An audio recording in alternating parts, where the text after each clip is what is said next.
Assalamualaikum warahmatullahi wabarakatuh.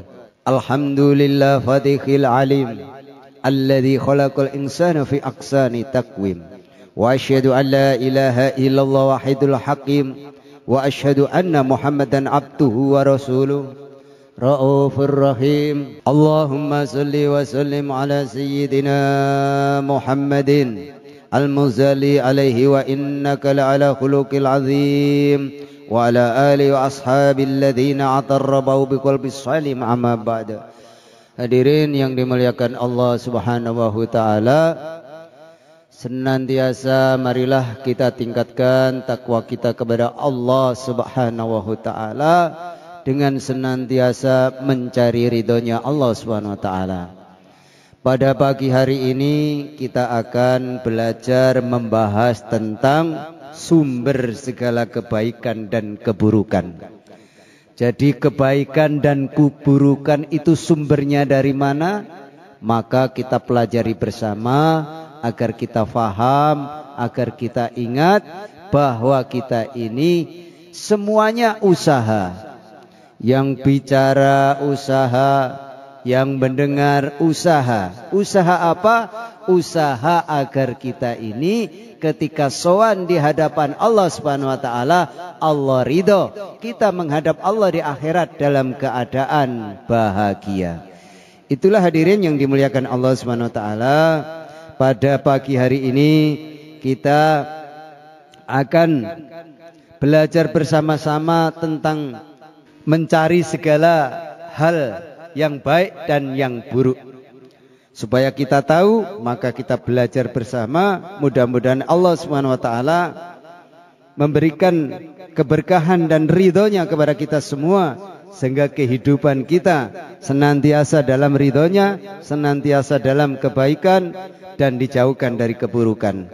Jamaah yang dirahmati Allah Subhanahu wa taala, marilah kita senantiasa meningkatkan takwa kita kepada Allah Subhanallahu ta'ala dengan menjalankan perintah-perintah Allah dan menjauhi larangan-larangan Allah Subhanahu wa ta'ala. Hadirin yang dimuliakan Allah Subhanahu wa ta'ala, sesungguhnya sumber segala kebaikan di dunia ini dan akhirat yaitu keyakinan yang sahih. Jadi sumber kebaikan dan keburukan adalah tergantung kepada keyakinan kita yang sahih, keyakinan yang betul. Dan sesungguhnya segala kesusahan, segala kecelakaan di dunia ini dan kecelakaan di akhirat bersumber dari keyakinan yang keliru, keyakinan yang tidak lurus. Keyakinan yang tidak lurus itu bagaimana? Yaitu setiap mengerjakan amal agama kita tidak mengikuti apa yang dicontohkan oleh baginda Nabi Muhammad SAW. Rasulullah SAW di dalam kehidupannya, seluruh hartanya, seluruh kekuatannya, seluruh jerih payahnya untuk agama. Minimal kita ini menjaga secara istiqomah sholat berjamaah di masjid, sehingga kita akan diarahkan oleh Allah senantiasa berbuat kebaikan. Jamaah yang dirahmati Allah Subhanahu wa taala, kebanyakan manusia memikirkan nasibnya sendiri. Yang penting saya sudah sholat, yang lain gak sholat, urusannya masing-masing. Allah menyampaikan hadirin, kalau ada manusia di ujung gunung sana kok tidak sholat, kemudian kita tahu diam saja, maka kita ikut menanggung dosanya hadirin. Maka amalan yang menurutnya baik belum tentu baik menurut Allah, karena tidak mengikuti apa yang diperintah oleh Allah, yaitu mendakwakan agama, menyebarkan agama. Diterima atau tidak bukan urusan manusia, tetapi urusan Allah. Kita sudah menjalankan perintah Allah, kita akan dimuliakan oleh Allah. Itulah yang kita harapkan hadirin. Jangan terkesan dengan keadaan manusia taat, keadaan manusia tidak taat. Jangan terkesan, semua Allah yang ngatur. Tugas kita diperintah untuk mendakwakan agama, menyampaikan agama, biar sampai ke saudara-saudara kita, sehingga kita akan dikumpulkan kembali kelak di akhirat di surganya Allah Subhanahu wa taala. Itulah hadirin tujuan kita. Bukan kita menasihati teman-teman kita, bukan. Menyebarkan agama itu perintah Allah. Kalau sudah melaksanakan perintah Allah, otomatis kita akan mendapatkan sesuatu dari Allah yang disiapkan oleh Allah, yaitu kebahagiaan yang selama-lamanya, keberkahan hidup yang selama-lamanya. Dakwah ini apabila kita laksanakan, maka ketika kita meninggal dunia akan mendapatkan amalan-amalan orang yang di dunia ini, yang semula sholatnya di rumah kemudian sholat berjamaah di masjid, kita dapat pahalanya hadirin. Maka daripada itu, dakwah tidak harus pinter baca Quran, dakwah tidak harus pinter dalil. Minimal kita ajak keluarga kita untuk sholat berjamaah, itu sudah dakwah hadirin. Jadi dakwah itu tidak harus seorang kiai, seorang ulama, bukan. Siapa saja yang mengajak ke arah kebaikan, mengajak untuk menjalankan perintah Allah, itu yang namanya dakwah. Kalau keluarga kita ahli ibadah, otomatis kita akan mendapatkan kebahagiaan daripada amalan-amalan yang dikerjakan oleh anak-anak kita, cucu-cucu kita. Semuanya mengalir pahalanya kepada kita. Apabila kita mengajak anak, istri, cucu senantiasa mengamalkan agamanya Allah Subhanahu wa taala. Walaupun kita meninggalkan dunia ini, terus mendapatkan pahala yang dikerjakan oleh anak cucu kita. Itu hadirin yang dimuliakan Allah Subhanahu wa taala yang harus kita pahami, supaya kita tidak susah di alam kubur kita, supaya kita tidak celaka di alam kubur kita. Dunia selamat, akhirat akan selamat bila kita mengamalkan agama yang selalu dicontohkan oleh Rasulullah SAW. Rasulullah SAW setelah sholat beristighfar 100 kali hadirin. Kita berapa kali? 3 kali saja sudah kabur dari majelis. Inilah yang harus kita perbaiki, kita perbarui.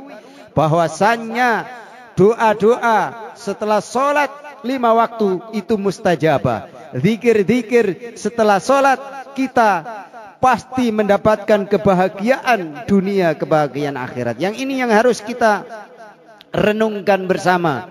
Inilah yang namakan mencari sumber kebaikan dan menjauh dari sumber keburukan, yaitu mengamalkan agama dengan sungguh-sungguh. Hadirin yang dimuliakan Allah Subhanahu wa taala, kebanyakan manusia memikirkan nasibnya sendiri. Bagaimana nasibku? Bagaimana nasib istriku? Bagaimana nasib anakku? Bagaimana nasib masa depanku? Itulah yang dipikirkan kebanyakan manusia. Kebanyakan manusia yang ahli cinta dunia. Tetapi bagaimana nasib akhiratku tidak pernah dipikirkan. Bagaimana nanti anakku kerjanya apa? Kita tidak usah berpikir itu hadirin. Karena setiap kehidupan Allah sudah atur. Sudah tulis setiap kehidupannya. Setiap jalan hidupnya sudah ditata oleh Allah Subhanahu wa taala. 50.000 tahun sebelum dilahirkan, nasibnya, matinya, segala seluruhnya sudah diatur oleh Allah.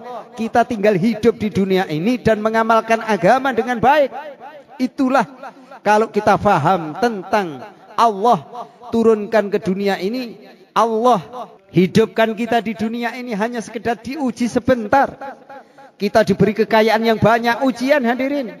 Masihkah masih mengamalkan agama? Kita diberi kemiskinan. Dengan kemiskinan itu apakah masih mau mengamalkan agama?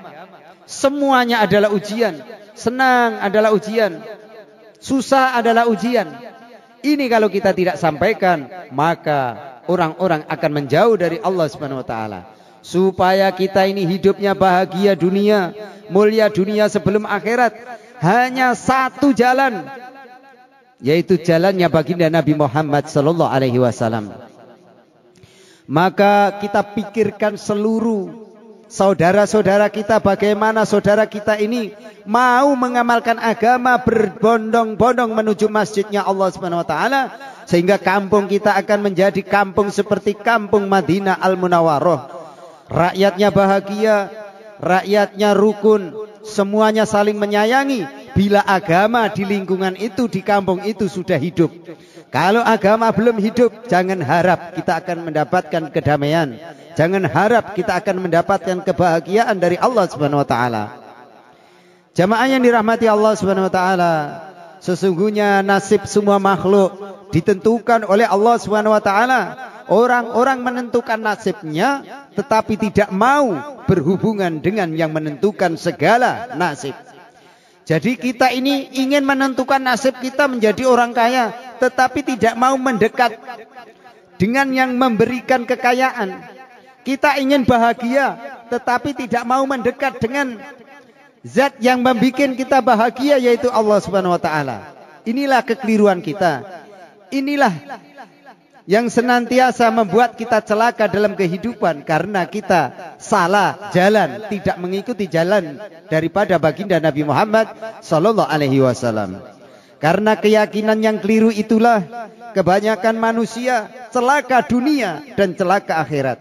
Untuk itu jamaah yang dirahmati Allah Subhanahu wa taala, supaya kita ini tidak celaka dunia, tidak celaka akhirat, mari kita bersama-sama bergotong royong menghidupkan agamanya Allah Subhanahu wa taala agar ditunjukkan jalan kebaikan dan dijauhkan dari jalan keburukan.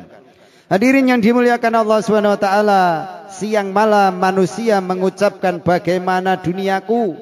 Itulah yang dikatakan, yang selalu diangan-angankan bagi manusia-manusia yang jauh dari Allah. Bagaimana supaya saya ini di dunia kaya raya, itu yang senantiasa dipikirkan. Padahal dunia tidak lama hadirin. Yang dipikirkan bagaimana duniaku. Hadirin yang dimuliakan Allah Subhanahu wa taala, manusia lupa sesungguhnya ini miliknya Allah dan dalam kekuasaan Allah Subhanahu wa taala. Jadi kita ini miliknya Allah, segala nasib kita ditentukan oleh Allah. Kalau kita tidak mendekat kepada Allah, bagaimana kita bisa bahagia? Bagaimana kita bisa mendapatkan kebahagiaan sesuai yang kita cita-citakan? Kalau yang membuat semua itu kita tidak mau mendekat. Maka jamaah yang dirahmati Allah, mari kita rubah cara pikir kita supaya kita bahagia dunia, bahagia akhirat. Hanya satu jalan, yaitu jalan baginda Nabi Muhammad SAW. Solat senantiasa berjamaah di masjid.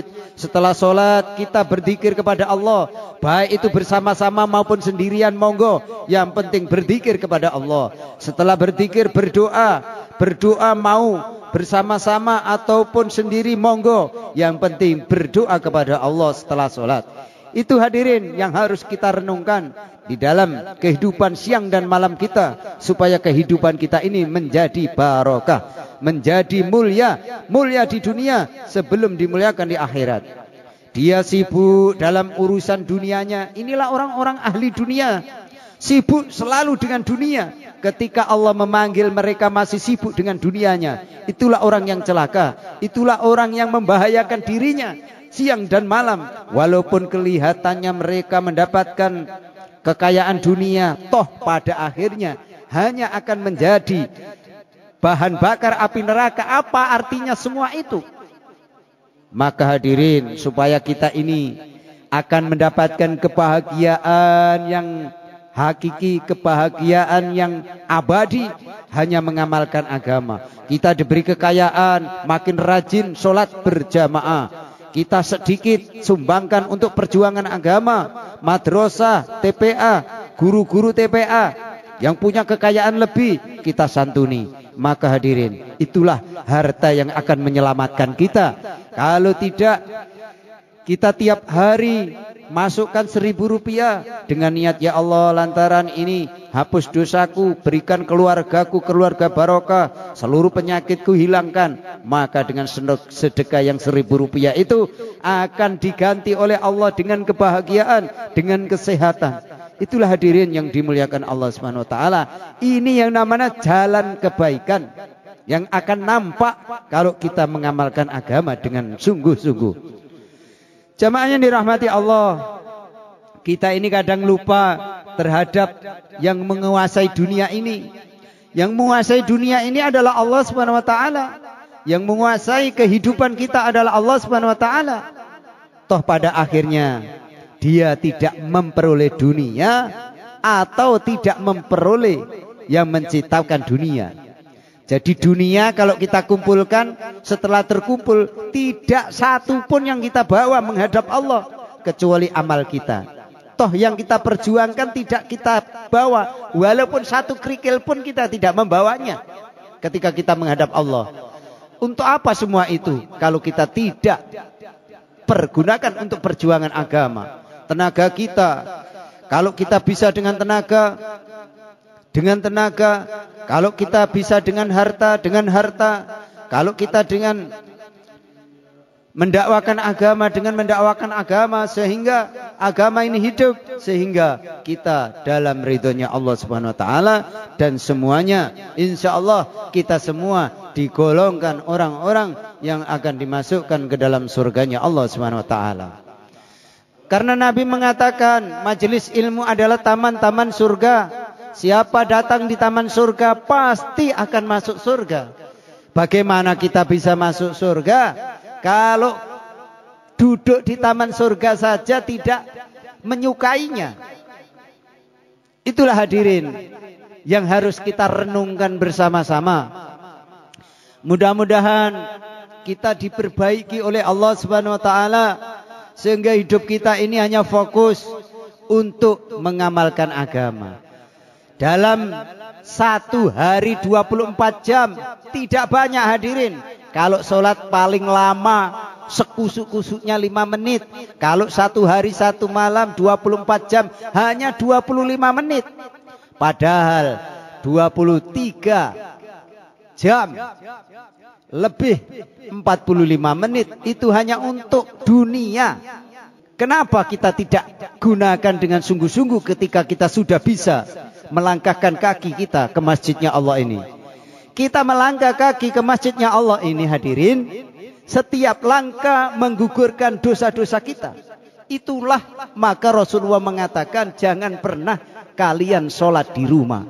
Sholat di rumah 40 tahun tidak bisa menandingi satu kali sholat berjamaah pahalanya. Jadi sholat di rumah 40 tahun itu kalau sholat sendirian dan dibanding ke masjid selama 40 tahun sholat di rumah itu tidak bisa menyamai satu kali kalau kita menjalankan sholat di masjid. Itu hadirin yang Allah katakan, kenapa kita tidak mengambil apa yang Allah katakan, apa yang Rasul sampaikan, dan apa yang Rasul contohkan. Kalau kita mengaku umatnya Rasulullah, maka amalannya baginda Nabi Muhammad SAW kita contoh hadirin. Kita kalau tidak bisa mencontoh amalan seluruh Nabi, hanya sholat saja berjamaah, itu kita istiqomahkan dalam kehidupan kita ini sampai akhir hayat kita. Sholat berjamaah mau di masjid, mau di mushola, monggo. Yang penting berjamaah. Jangan sampai kita sebagai muslim laki-laki sholat di rumah itu hanya untuk wanita-wanita. Kalau kita sholat di rumah berarti kita ini wanita, perempuan. Pakai mukena kalau sholat di rumah, tidak pakai sarung. Itulah hadirin yang katakan Nabi Muhammad SAW. Kalau laki-laki sholat di rumah pakai mukena biar sah. Nah, kalau merasa laki-laki berarti sholatnya di masjid berjamaah. Itulah yang diajarkan oleh baginda Nabi Muhammad SAW. Sehingga kita mendapatkan barokah dari sholat kita, zikir dari sholat kita. Semua akan menjadikan kebahagiaan dunia, kebahagiaan akhirat. Jamaah yang dirahmati Allah Subhanahu wa taala. Manusia mengucapkan bagaimana keluargaku sibuk dengan keluarganya sampai lupa sesungguhnya keluarganya itu yang menentukan adalah Allah Subhanahu wa taala. Keluarganya akan ditinggalkan menghadap Allah Subhanahu wa taala. Semuanya yang kita miliki akan hilang dari diri kita kecuali amal yang harus kita bawa sampai menghadap Allah Subhanahu wa taala. Untuk itu marilah jamaah yang dirahmati Allah Subhanahu wa taala, senantiasa kita ini dalam dunia ini mengambil amalan-amalan agama yang sebanyak-banyaknya sehingga kita akan menjadi hamba Allah yang dimuliakan Allah Subhanahu wa taala. Dengan keyakinan yang lurus, dengan keyakinan sahih sesungguhnya segala perkara miliknya Allah, dikuasai oleh Allah dan ditentukan oleh Allah Subhanahu wa taala. Maka manusia kembali kepada Allah. Tidak ada manusia yang tidak akan kembali kepada Allah. Semua akan meninggalkan dunia ini. Mungkin 100 tahun lagi semua yang ada di KPR ini tidak ada yang hidup, tidak ada yang tersisa. Walaupun satu kerikil pun yang kita miliki tidak dibawa kecuali amal. Ini kalau kita tidak sampaikan, maka akan leha-leha dengan cinta dunia yang menipu itu. Sehingga perintah Allah diabaikan. Sehingga masjid-masjid yang kita bangun begitu mewah. Untuk apa masjid dibangun mewah kalau kita tidak ada perjuangan untuk memakmurkannya? Itulah yang mengakibatkan hidup di kampung itu warganya susah, warganya menderita. Karena masjid-masjid dibiarkan kosong, tidak untuk sholat berjamaah. Hadirin yang dimuliakan Allah Subhanahu wa taala, dengan nasihat Rasulullah ini, dengan nasihat Allah lewat Al-Qur'an ini, maka mari kita usaha, kita fikirkan siang dan malam bagaimana masjid kita ini bisa makmur, senantiasa sholat berjamaah di masjid, sehingga Allah turunkan barokah dari langit dan bumi. Jamaah yang dirahmati Allah Subhanahu wa taala, dalam setiap keadaan akan bergantung kepada Allah. Jadi apapun keadaan kita bergantung hanya kepada Allah. Tawakal hanya kepada Allah. Yang diharapkan hanya kepada Allah. Yang ditakuti hanya kepada Allah. Orang-orang yang demikian itu akhirnya siang dan malam yang difikirkan bagaimana taat kepada Allah. Bukan bagaimana anak kita nanti bisa kerja apa dan itu sudah urusan Allah. Ketika kita, anak kita, istri kita rajin sholat, kita akan ditata oleh Allah, hidup kita akan bahagia.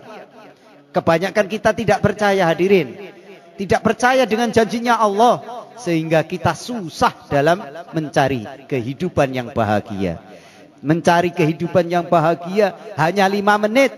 Yaitu sholat berjamaah dan dzikir kepada Allah. Maka kehidupan anak kita dan keturunan kita akan dimudahkan oleh Allah. Itulah kalau kita ini senantiasa mendekat kepada Allah, sholat berjamaah di masjid, di waktu. Itulah para hadirin, orang tadi akan sukses, orang tadi akan berhasil, akan mulia di dunia dan mulia di akhirat. Seperti yang dikatakan dalam sebuah athar, perkataan sahabat tabi'in. Jadi yang dikatakan oleh sahabat tabi'in, barang siapa yang mendapatkan Allah Subhanahu wa taala, berarti dia mendapatkan segala-galanya. Jadi kalau kita ini mendapatkan Allah, semuanya akan kita dapatkan, hadirin. Kebanyakan kita ini tidak ada Allah dengan sungguh-sungguh di hati kita. Sehingga Allah tidak memberikan apa yang kita inginkan. Jamaah yang dirahmati Allah, sebaliknya, barang siapa yang kehilangan Allah, tidak ada Allah dalam hatinya, maka sesungguhnya dia telah kehilangan segala-galanya. Jadi kalau Allah ini sudah tidak ada dalam hati kita, semua akan hilang dari diri kita. Semua yang kita miliki akan hilang. Dan akhirnya kita akan menderita. Hidupnya akan susah. Walaupun hartanya banyak, masih merasa kurang. Itulah yang namanya menderita, hadirin. Tetapi kalau ada Allah dalam hati, walaupun sedikit, hidup kita damai, tentram, ayem. Karena ada Allah dalam hati. Diberi sedikit syukur, diberi banyak syukur. Itulah hadirin yang dimuliakan Allah Subhanahu wa taala, yang harus kita renungi siang dan malam. Hadirin yang dimuliakan Allah Subhanahu wa taala, sesungguhnya Allah Subhanahu wa taala mengirim kita ke dunia yang sebentar ini akan diuji. Jadi kita dikirim oleh Allah ke dunia ini sebentar untuk diuji, hadirin. Diuji hanya sekitar 60 sampai 70 tahun saja, tidak lama. Maka ayo bareng-bareng, ayo gotong royong mengamalkan agama, sehingga kita akan ditolong oleh Allah. Jamaah yang dirahmati Allah, karena kita ini di dunia sebentar dan diuji, maka mau tidak mau harus kita siap untuk diuji oleh Allah. Siapakah yang paling baik amalannya? Dialah orang yang lulus ujian. Siapakah yang baik, paling baik takwanya kepada Allah? Dialah yang lulus ujian. Siapakah yang paling taat kepada Allah Subhanahu wa taala? Dialah yang lulus ujian. Allah Subhanahu wa taala menguji manusia beberapa hari di dunia, tidak lama. Kemudian akan dihadapkan kepadanya untuk mempertanggungjawabkan segala amalannya. Jadi semuanya yang kita miliki, semuanya yang kita alami di dunia ini akan dimintai pertanggungjawabkan, akan dihisab oleh Allah, dimintai pertanggungjawaban detail, tidak satu pun yang terlewat. Untuk itu hadirin, marilah kita gunakan umur yang tinggal sebentar lagi ini, apalagi umurnya 50 ke atas, tinggal sebentar, tidak lama, 13 tahun kalau niru Nabi. Bahkan akhir zaman ini manusia banyak 40-50 sudah meninggalkan dunia ini. Kalau kita tidak segera siap-siap untuk mempersiapkan bekal akhirat, bagaimana kita bisa menghadap Allah dengan tenang kalau kita tidak membawa amal yang sebaik-baiknya. Jamaah yang dirahmati Allah Subhanahu wa taala, sudah menjadi sunatullah, sudah menjadi tertibnya Allah, bahwa Allah Subhanahu wa taala di muka bumi ini kita sulit menjalankan agama, menjalankan kebaikan-kebaikan kecuali bila kita bertempat dalam suasana kebaikan. Jadi kalau kita ini ingin berbuat kebaikan, maka ada suasana kebaikan. Contohnya di dalam majelis ini. Kalau ini tidak diadakan, insya Allah masjid ini akan sepi hadirin. Sholatnya akan di rumah masing-masing. Karena tidak paham, dianggap sama sholat di rumah dengan di masjid. Padahal ini adalah rumahnya Allah. Kalau rumahnya Allah, kita tempat datang meminta, pasti kita akan cepat mendapatkan apa yang kita minta. Kalau kita minta sesuatu dari kejauhan, maka apa yang kita minta tidak akan sampai hadirin. Ini yang harus kita renungi, supaya permintaan kita, doa kita mustajabah. Ya kita harus datang ke rumah Allah, yaitu ke masjidnya Allah Subhanahu wa taala. Untuk itu mari kita ajak diri kita masing-masing sebagai seorang laki-laki yang sudah diwajibkan harus bergotong royong memakmurkan masjid. Maka kalau kita ini orang yang diberi akal, orang yang diberi akal yang sehat dan cerdas, supaya kita tidak gagal di dalam kehidupan dunia akhirat, maka sebagai laki-laki harus sholat di masjid. Ini senantiasa saya sampaikan, karena Rasulullah senantiasa menyampaikan itu hadirin. Bahkan sahabatnya yang buta, tidak tahu jalan, ketika bertanya, "Ya Rasul, saya ini buta Rasul, kalau saya sholat di rumah boleh apa tidak?" Tapi dengan pertanyaan itu Nabi melengos, tidak mau jawab. Artinya apa? Rasulullah tidak menyukai bahwa seorang laki-laki itu sholat di rumah. Bahkan suruh mengumpulkan pemuda-pemuda mencari kayu untuk membakar rumahnya hadirin. Apa artinya ini? Apa maknanya ini? Bahwa sholat berjamaah di masjid itu sangat penting. Jangan sampai ditinggalkan sholat di masjid bagi laki-laki untuk senantiasa berjamaah. Inilah apa yang Rasul sampaikan harus kita ikuti kalau kita ingin mendapatkan syafaatnya daripada baginda Rasulullah SAW.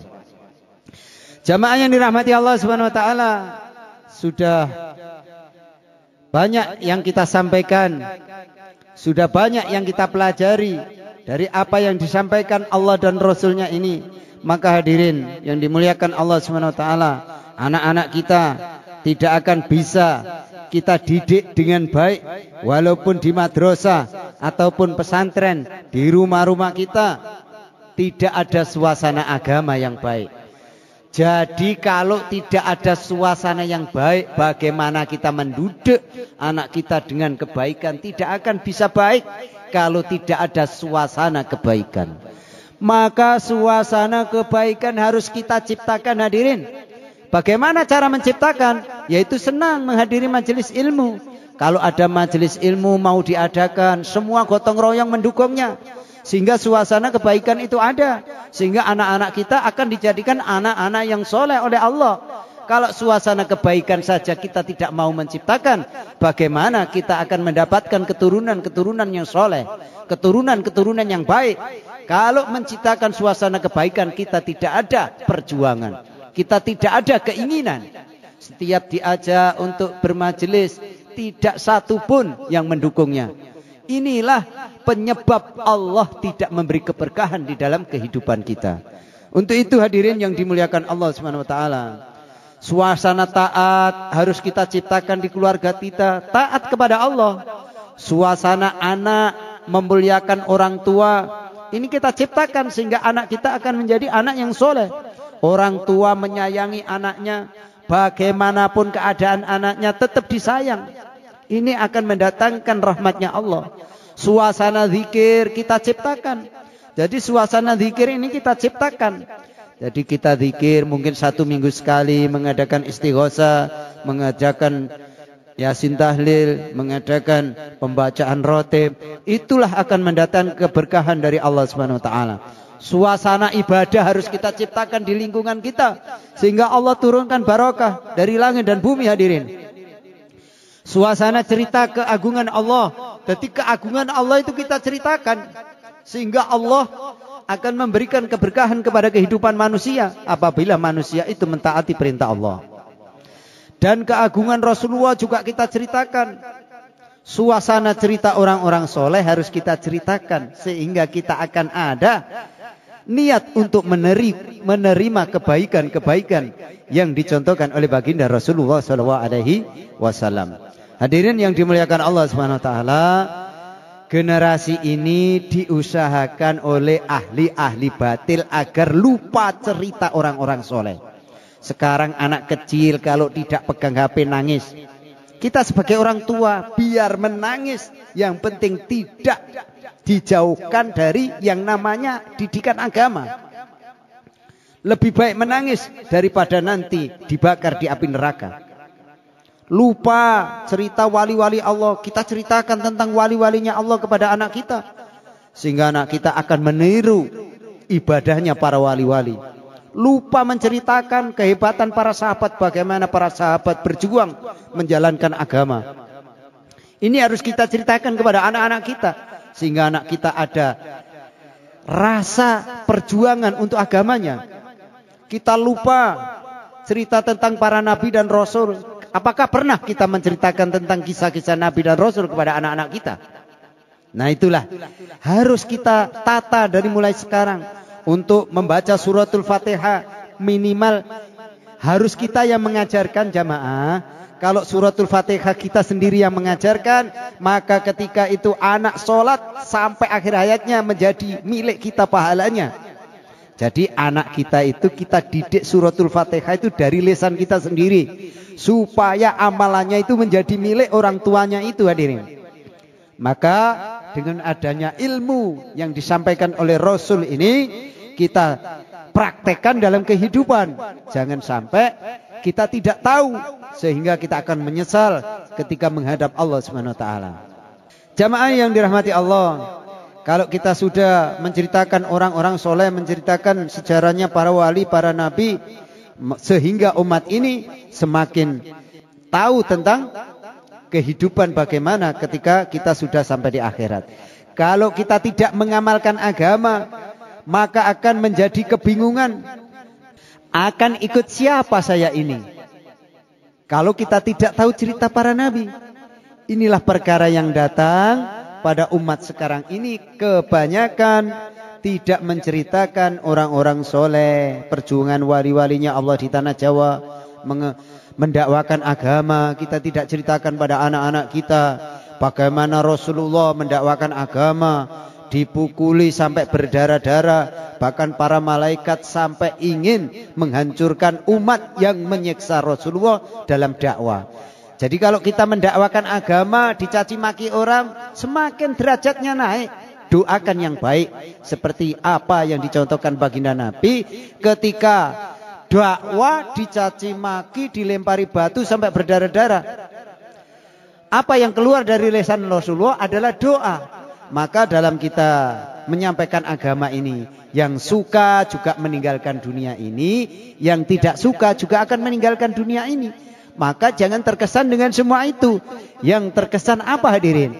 Yang penting perintah Allah saya kerjakan, Allah akan muliakan kita dunia dan akhirat. Itulah yang kita harapkan. Jangan mengharap ada orang dan tidak ada orang. Jangan terpaku dengan manusia. Tapi bagaimana Allah perintah kita kerjakan. Itulah hadirin yang membuat kita akan mulia di sisi Allah Subhanahu wa taala. Terakhir sebagai penutup jamaah yang dirahmati Allah, maka hendaknya kita menjadikan di antara program pokok di rumah. Jadi di rumah ini kita punya program pokok, yaitu duduk bersama keluarga, membuat majelis kebaikan, membaca firman-firman Allah Subhanahu wa taala dan sabda-sabda Nabi Muhammad SAW, serta membaca cerita orang-orang soleh. Jadi kita punya program di rumah. Dalam satu hari kita bacakan cerita-cerita tentang Nabi, cerita-cerita tentang orang soleh, sehingga keluarga kita akan ditolong oleh Allah Subhanahu wa taala. Demikian tadi kajian kita yang dapat kita pelajari bersama-sama. Mudah-mudahan apa yang kita pelajari ini mendatangkan keberkahan dan keridhaan dari Allah Subhanahu wa taala, agar kita mendapatkan keberkahan, kemudahan setiap langkah dalam kehidupan dunia dan akhirat kita. Maka kita senantiasa setiap selesai belajar agama, kita tutup dengan doa kafarah majelis. Mari kita tutup kajian kita pada hari ini dengan doa kafarah majelis, agar Allah pahamkan kepada diri kita, Allah mudahkan kepada diri kita untuk mengamalkan agama-agama yang Allah turunkan lewat malaikat dan para nabinya, sehingga kita akan menjadi orang-orang yang selalu mendapatkan keridhaan dan keberkahan dari Allah Subhanahu wa taala. Mari kita tutup kajian kita dengan doa kafar majelis. Subhanaka Allahumma wa bihamdika asyhadu an la ilaha illa anta astaghfiruka wa atubu ilaik. Wabillahi taufik wal hidayah. Wassalamualaikum warahmatullahi wabarakatuh.